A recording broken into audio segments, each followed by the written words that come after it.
Imagine stepping outside and just the air hits you with this really acrid smell.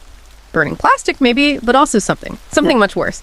You look over and you see your neighbor in their backyard. They're calmly tending this raging bonfire, flames getting dangerously close to other houses.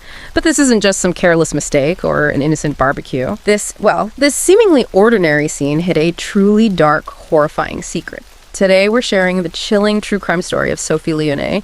She was a young French au pair in London. Her dream of, cultural exchange turned into just a brutal nightmare that ended with that very bonfire. We pulled together every detail we could find from police reports, gripping trial testimonies, and the heartbreaking personal accounts of those who loved her. Our mission here is to try and understand how a seemingly normal situation could spiral into such a brutal, unimaginable crime. And, what vital lessons can be learned about personal safety, about recognizing danger, especially when you're far from home and, frankly, vulnerable. So let's begin by understanding Sophie herself. Sophie Lionnet was only 20 years old when she left France.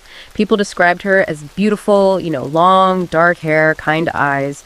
A bit shy, yes, but apparently profoundly warm-hearted once you got to know her. She loved animals and children, especially her younger brother, who was just 8 at the time. She'd actually trained in childcare, and like so many young people, she had this dream, right? To experience life abroad, learn English, immerse herself in new cultures. And this desire led her to the au pair program. It's a path so many hopeful young individuals choose. Yeah, and the au pair program, well, at its core, it presents this kind of dual reality, doesn't it? On one side, you've got this incredible opportunity for cultural exchange, language practice, building international bonds. Young people, usually for maybe 1 or 2 years, live with a host family, care for the kids, and in return they get accommodation, food, a small wage. Sounds, idyllic on paper. A perfect way to see the world. Exactly. But the flip side is that this very structure, it carries inherent vulnerabilities. You're living in someone else's home, often in a foreign country, completely disconnected from your normal support network, your family, your friends. And this can create a really profound power imbalance. It leaves au pairs uniquely susceptible to exploitation, isolation, and, as we're going to see here, tragically, far worse. So in 2016, Sophie left France. She was full of optimism. Her mother dropped her off at the airport, completely unaware that their last hug would actually be their last. Sophie promised she'd visit often. France and England aren't that far apart, but it was a promise she'd never get to keep. Her new host family in London was Sabina Kouider, who was 34, a fashion designer, makeup artist, Algerian and French descent, and Ouissem Medouni, 40, a French financial analyst. They lived in southwest London with Sabrina's 2 young sons, 8 and 4 years old.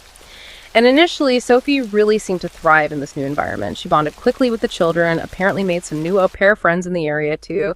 She was calling her mother often, recounting positive experiences, expressing happiness, even mentioning how friendly the neighbors seemed. For a while, it genuinely looked like the dream she'd hoped for, but dreams can shatter. And sometimes they descend into just nightmares. So let's fast forward to September 20, 2017. A neighbor, really disturbed by the smell and just the sheer size of the fire, calls 999, the emergency services. There's this large, really foul-smelling bonfire raging in the backyard of the Kouider Medouni residence, and the flames were terrifyingly close to other homes. You can imagine the alarm. When the authorities arrived, what they found was, deeply unsettling. Ouissem Medouni was there, by the bonfire, seemingly calm, just casually barbecuing chicken, utterly unconcerned by this raging inferno right next to him. Wow. Yeah. And when they questioned him, he offered this chillingly casual explanation.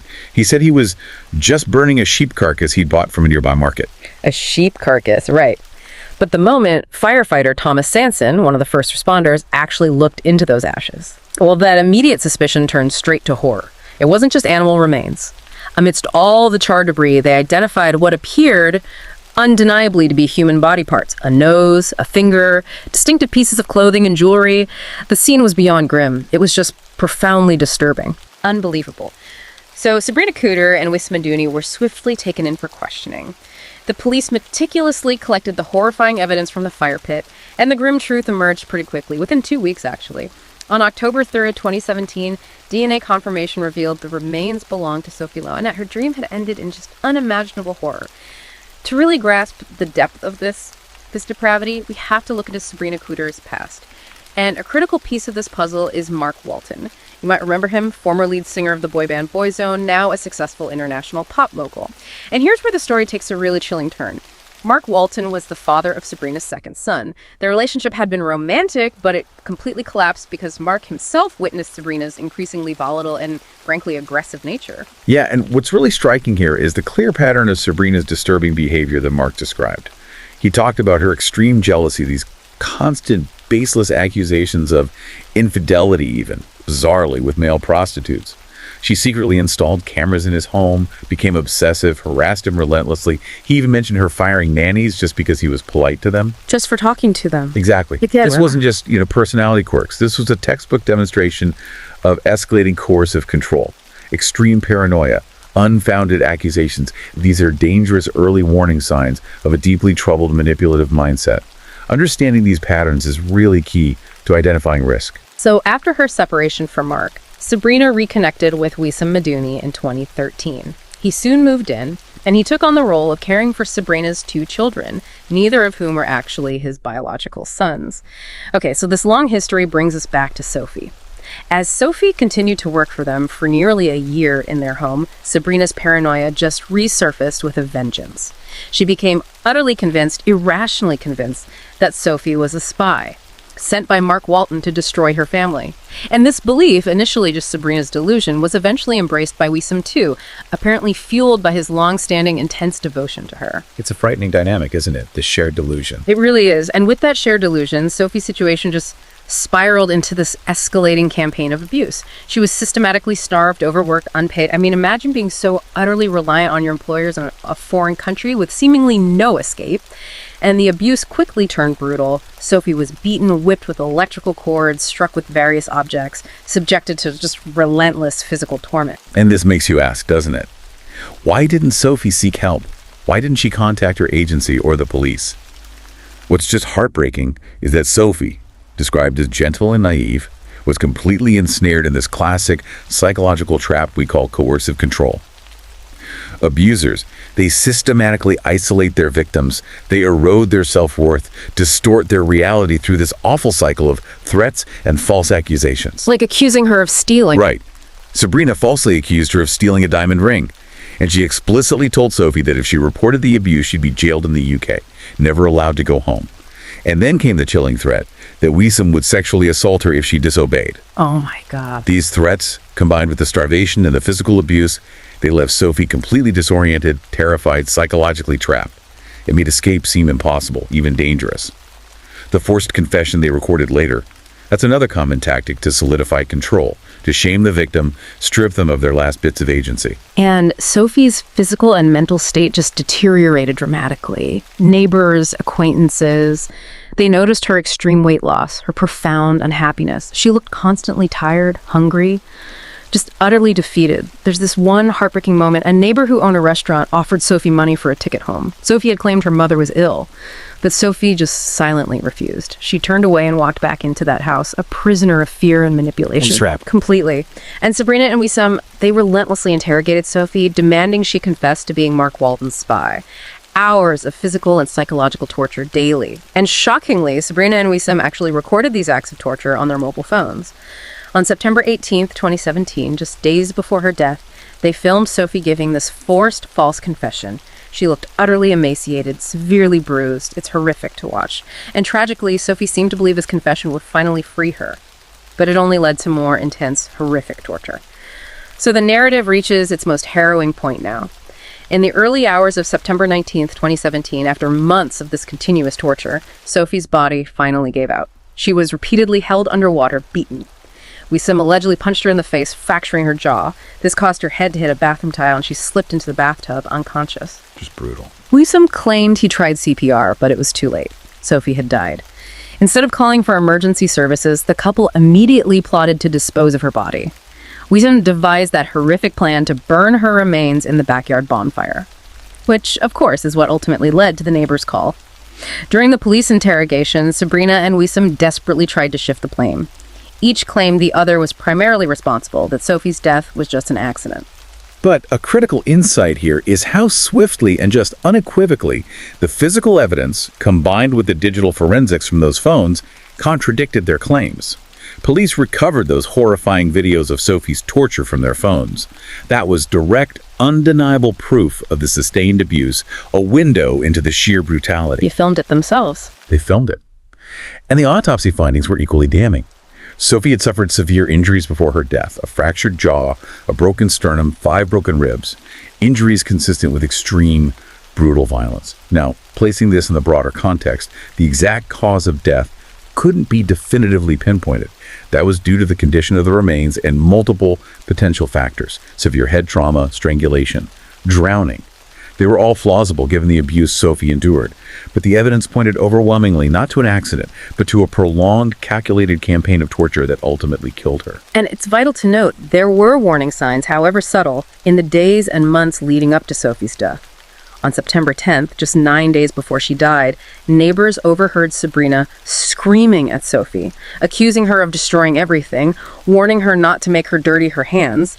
Chilling words in hindsight. Neighbors also described Sabina and Ouissem as generally antisocial. Engaging in unpleasant behavior like littering, blocking driveways, may be small indicators of a wider disregard for others. Sophie's mother also recounted a phone call back in April 2017, about 15 months into Sophie's stay. She noticed Sophie seemed tired, unhappy then. By August 2017, as the abuse clearly escalated, Sophie was crying heavily during phone calls. She expressed this desperate desire to come home. Those were faint echoes, weren't they? Of a silent terror unfolding behind closed doors. A tragedy happening right under people's noses, almost. Exactly. So, ultimately, facing this irrefutable evidence, Sabina Kouider and Ouissem Medouni confessed. They admitted to holding Sophie's head underwater repeatedly, and to Ouissem punching her in the face, leading to her fall and unconsciousness. Both were sentenced to 30 years in prison for Sophie's murder. Sabina reportedly wept when she heard the verdict. Ouissem just stared at his hands, motionless. Which really compels us to ask, doesn't it? Beyond the legal verdict, what was the profound and lasting impact of this horrific crime on those who actually loved Sophie? The ripple effect of a tragedy like this, it just echoes for years. Yeah, Sophie's mother, Sophie Lionnet, she described her daughter's tormentors as monsters who starved, tortured, and beat her until she couldn't fight anymore. Just heartbreaking words. Sophie's father, Patrick Lionnet, expressed his own heartbreak. He noted Sophie's compassionate nature, how she couldn't bear to see anyone suffer. Her aunt called her a pearl, a precious life stolen too soon. That's lovely descriptions of her. Yeah. Sophie's French friends and fellow au pairs remembered her as a lovely person. They lamented the injustice, saying they would always remember her time in London, despite how it ended. Sophie's younger brother was, of course, devastated by her loss, a grief no child should ever have to bear. And her mother reflected on her deepest regrets, wishing she had brought Sophie home when she first noticed her unhappiness.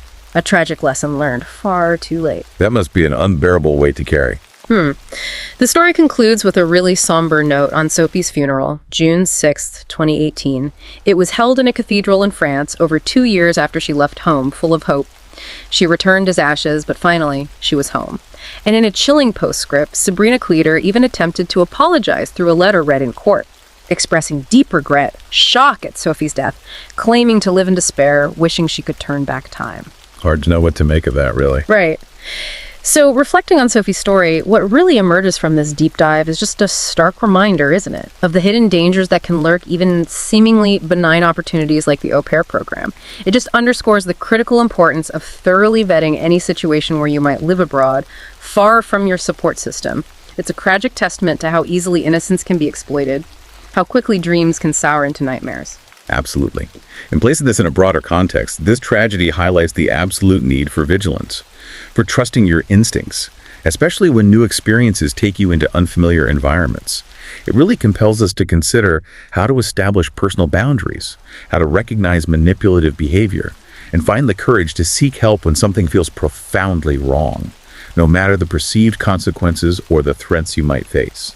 And it also raises a vital question, I think, about the responsibility we all share to look out for those who might be isolated or vulnerable around us. That's a really important point. So, thinking about all this, what stands out to you, our listener, about how such an innocent dream could descend into such a terrifying reality? What steps can we all maybe take to protect ourselves and protect others from similar exploitation when we're pursuing new experiences? Something to think about. If you found this deep dive compelling and you want more chilling true crime stories and deep investigations, please don't forget to like, share, and subscribe to Horror Docs for more. We'll be back with another story soon. Until then, stay safe.